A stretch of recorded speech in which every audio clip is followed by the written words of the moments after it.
Pasintabi sa mga kumakain, isinugod si Missy sa hospital na madaling araw after ko mag-live dahil suka siya ng suka. Ang anak ko ay napaka-energetic na bata kaya alam ko talaga kapag hindi na okay yung pakiramdam niya. Buti na lang sa mga oras na to hindi masyadong busy ang emergency room kaya talagang napagtuunan siya ng pansin.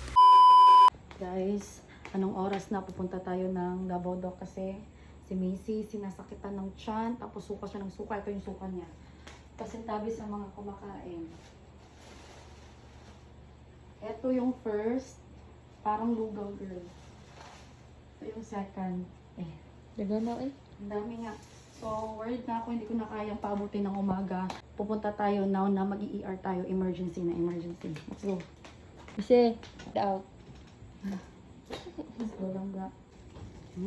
12:21. Wala na kasi tayong alam kung saan makakabili ng cellophane. So, ito na lang muna. Malaki-laki. Extra. So, sasama kami lahat. Let's go, let's go, let's go. Sobrang lakas pa naman ng ulan at kanina pero heto hindi na namin ginamit yan dahil basa pa. Pinagdududahan na namin kung ano yung huling nakain niya pero last nang nakain ni Missy, nakain din namin lahat pero siya lang yung sumasakit ang tiyan. Kaya nabigla ako kung bakit wala na siya sa harapan ko. Usually kapag nagla-live ako ng 4 hours guys, nasa harapan yan siya nag-aantay. Mag-drawing lang yan siya or magugunting-gunting. So tinapos ko yung live ko ng 3 hours at kinamusta ko siya at yun na nga. Guys, matagal na ako hindi nakakapag-drive. Kaya natin to.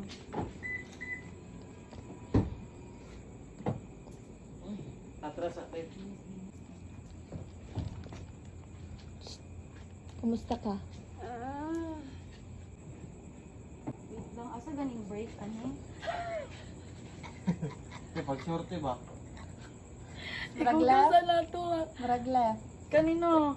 Ang break. Suka na po. Dito talagang seryoso mode na ako kasi oh my god, sukang-suka na ulit na yung anak ko tapos kailangan namin magbadali sa hospital dahil emergency na talaga. More on water na yung suka this time.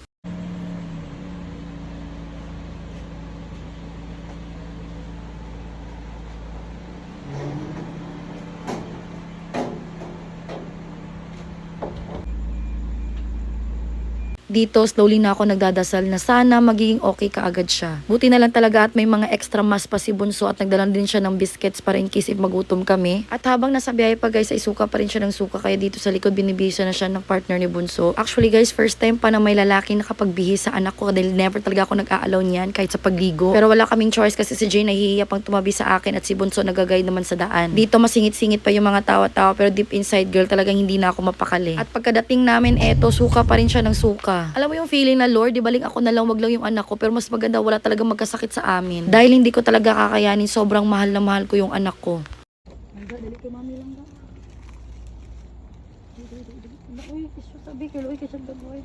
Buti na lang talaga I have everything what I have right now, thank you Lord. Kasi dati kapag may nagkakasakit, tinatanong ka agad kung dadalhin ba ng ospital o baka kaya na hindi na lang. Kasi saan kukuha ng pambayad? Ew.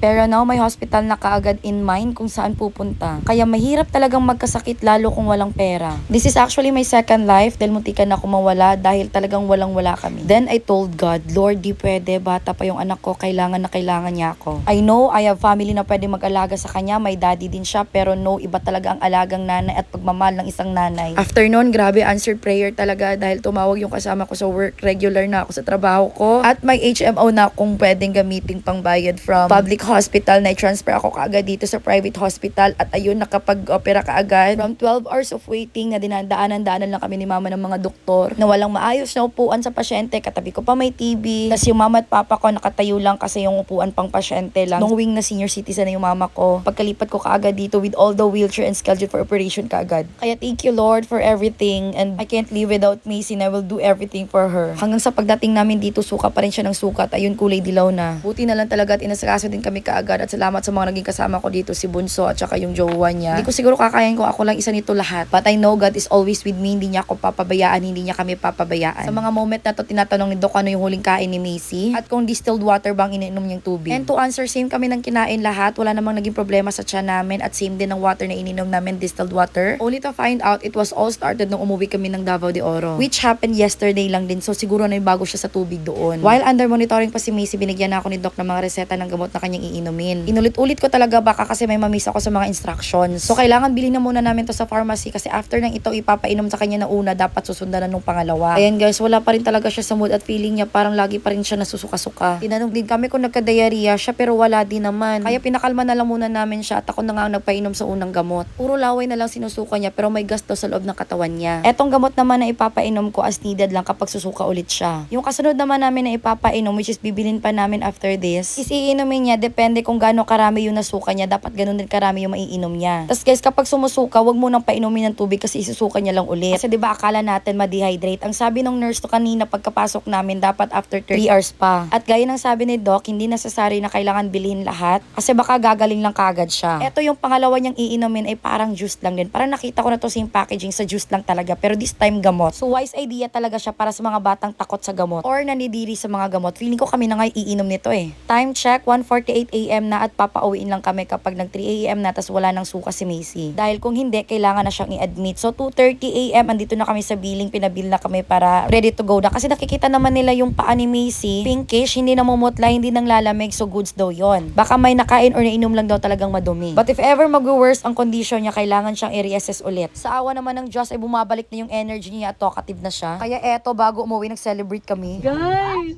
naka-park na jud ko guys. Ano to sa gawas kung straight ba tong park guys? Mami, ano, dili man apple. Imong nipalit. Gusto man ko apple. Nawa na mo gipiling apple. Oy, kay laig lasa. Day, mga mug jud ko day dali. Apay sobra o. Kasta, sabi kasta. Ay, tanawan. Ay, nalapa. Okay ba, basta straight. While waiting, nag-update muna ako sa result ni Macy and Bill sa kanyang daddy. Waiting some order, guys. Kiat na kayo sa, medyo gulat na adlaw kong injection. How are you to find out? There's Jollibee inside. Inside. Over there. So, guys, nipalitan ko og juice. Para mani sa ay sakit. Pag magsigig, suka. Pakita sa imong daddy, be. Wow, mo na yung medicine. Ganahan kay siya kay juice. Tanaman. Murag wa na, luya Luya na. ganina. Nalian na. Ah, naghambog pahambog. na. Hello. Jay, lumingon ka. Kawawa ka naman, Jay. Guys, tabihan na siya usap, guys. Yay, I'm so happy. Kasi mami, Ina. Kasi mami. Drink niya para hindi na siya magsusuka-suka or sasakit yung tiyan niya. Dehydrate ba? O, diba? Pwede na sa mga bata. Pwede rin pang adult, guys. Pwede ra, gitry na mo. Sabi siya, pasok. Curious me. Pagkadating dito sa bahay, after namin kumain ng konting celebration namin, tinimpla na namin yung 2 sachet na isa sa mga nireseta ni Doc. So, kailangan yung 2 sachet yung gamitin at 30 ml na water, distilled water. Swallow na. You wanna go back to hospital? Uy, may yabuti. Oh, no. After nyan guys, meron pa siyang isang chewable tablet na iinumin niya rest time. Kailangan niya ng tubig this time para matulak lang yung kinain niya. Line up na. Okay, we go drink this. Mami, Shot puno. Just drink it slowly. No. Why? Sige, dali na. Inom, kaya di ako nag-inom. Punit. Just close your nose. Just like what I always did every time when I drink barley. Kaya lang gabi. Give me the cover first, be. Hold it properly. You can do it. Just cover your nose. Oh, ayaw hinga. Tabo ng nose. Asa makadigunit si mong nose? Ano mo? Oh. Tayo na kami ng balik. Sige. Ana, very good. Good job ka, dili. Good job. Hindi naman balik ko sa hospital. Tayla. Adiyo. Tayla, sabi. Totoo na. Murag. Bingo Mingo. plate. Daw na, mingo flute. Karo, mingo plate. Lahat tuloy mo gipangita, ha? Dagan, magkutsa tubig. Uy, you're drinking too much water lang ga.